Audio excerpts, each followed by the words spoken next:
offers a fresh start each day in a community surrounded by nature and open spaces. Amarino Crest Residences is nestled within the Havila Township with 3 access points, namely Taytay, Antipolo, and Angono.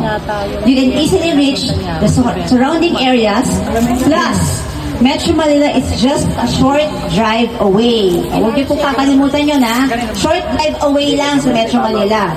11 kilometers to Ortigas CBD via Ortigas Avenue.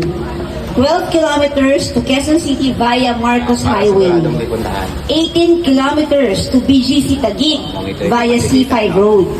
And 32 kilometers to Alabang via C6 Road. It also hosts esteemed institutions like San Beda University and Paref Rose Hill School. Life at Amarillo Crest is designed for relaxation and recreation, with amenities that the whole family can enjoy. Spend your days at the clubhouse, take a swim in the pool, or capture breathtaking views at the Outlook Park. There's a play area for the kids, a picnic park for family gatherings, a triangle park for relaxation, and even a basketball court for those who enjoy staying active.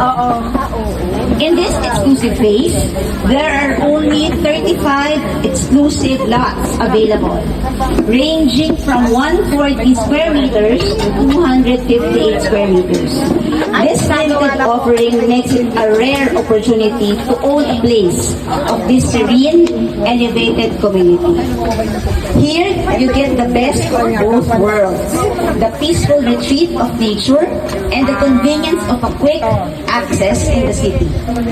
Come discover Amarillo Crest Residences where nature, convenience, and leisure come together effortlessly. And now, ano po ba yung pinakaabangan natin ngayong araw na to? Sige nga, aside from our unveiling event, ano po ba yung look forward nyo on this day? Ano po? Hindi ko po marinig. Huwag ka man kukunin ko lang. Ano po ulit? Mahina? Parang wala ba kayong wish ngayong araw na to? Okay. So, ulitin ko lang po. There are 9 available units pa po sa Amarillo Crest Residences 1A. We haven't opened the 3rd tranche, pero we have opened the 1st and 2nd tranche na meron pa po 9 available units. So, samantalahin po natin po. Thank you and happy selling. Thank you so much, Miss Rochelle.